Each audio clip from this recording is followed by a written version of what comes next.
Gözleri yere teretse de avrayı al asmanla, saçları desse desse ovadonluk iketse. Arzu ediyen men seni, arzuma yetsem senin bilen bile, senin bilen bile. Sana toy koynağını giydirsem, sana ben hiç sadidirmem.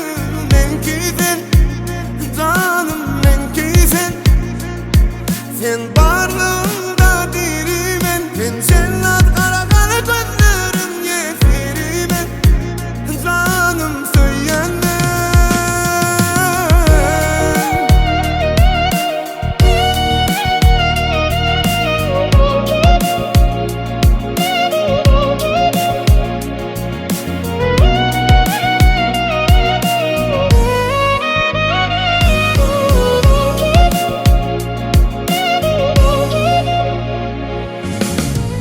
İçime sığanak görmesin seni, yüreğim rahat tapanak işmesin sen sesini. Men sen sevin keseni, görmeyde meni keseki. İkimiz toygununla sevci tortumadı keseli. Sana toy koynağını giydirsem, sana men hiç tadidirmem.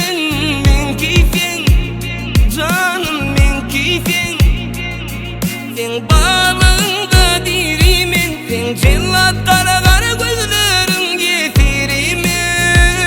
Seni sevmem. Sana toy koynağını giydirsem, sana men hiç saddidirmen. Men keyfen, canım ben keyfen. Sen barlığında dirimen, sen cellat kara kara gözlerin yesirimen. Vah söylenme. Sana toy koynağını giydirsem, sana men hiç tadidirmen. Ben keyfen, canım